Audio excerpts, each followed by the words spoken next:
take our coverage now to Cuba. Hatzel Vela, the one and only reporter from a local TV station to be based inside Cuba, is joining us by phone, where he is feeling the eye wall, if not the eye, of this powerful monster Irma.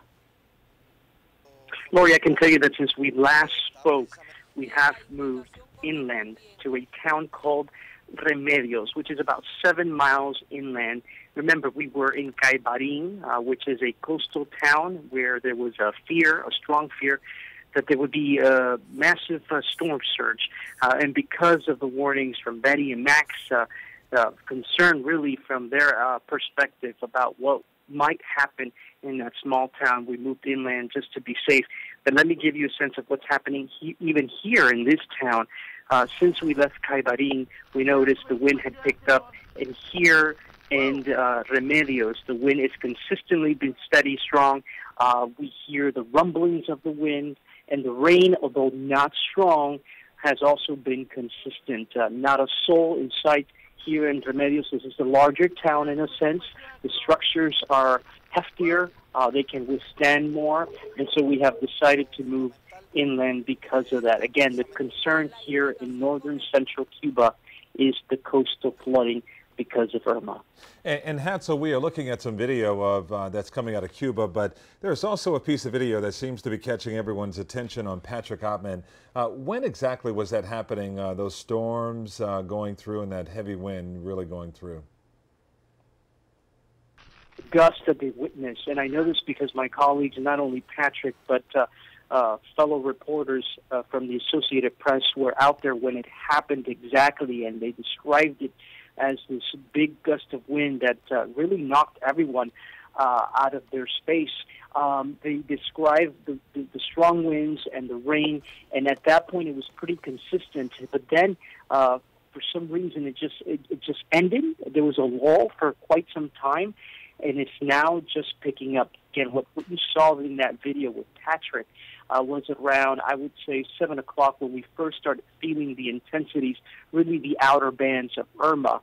And for a while there was a lull, but now it's back at it, and we're getting stronger and stronger winds. But Hatzel, I know Betty and Max told you you're going to feel these hurricane force winds as late as maybe 9 tomorrow morning. Wow. How did you safely move inland?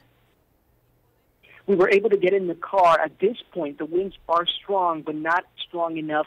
You know, there's been times where you're covering a storm maybe, and or you're in just a typical thunderstorm in South Florida, maybe tropical storms type winds, and the car shakes a little bit.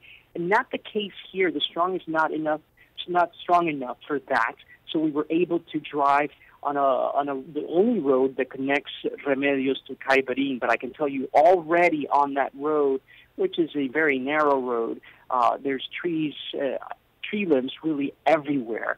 And so I was talking to the folks, the gentleman who was driving us, and we were just commenting back and forth the fact that there were just tree limbs, and the wind is so, in a sense, minor. And to think that after the storm comes through that area, the massive trees that are line up this road, I can't only imagine what's going to happen, and how that road is likely going to be blocked for many days to come. And Hatzel, before we let you go, you know, one thing that we learned by being over there in Havana and other parts of Cuba is the spirit of the Cuban people. You talked about this being a communal event where people are coming together, and even those who don't have as much as, say, someone else, perhaps next door, down the street, everyone is kind of coming together in the strongest facility or structure they can get in. Yeah, and I think the lack of resources creates that sense of community where these people come together and help each other out. As I mentioned before, when we were talking about the evacuations, people were providing each other with trucks, some of them horse-drawn carriages, and they were using them to be able to get their belongings out of their homes. And, you know, you and I take for granted a refrigerator or a TV or a stovetop. I mean, things that we can get any day at any store, any appliance store. These folks really make sure they care for these things for years. And so we saw visually as these folks were making sure that they were taking out all these things out of their homes, because especially in the coastal areas of Caibarin, that small fishing town I keep telling you about, all those homes are right there, and they're facing the bay, and the surge is what scares them because of 1985 Hurricane Kate they feel that this storm could do the same, if not worse.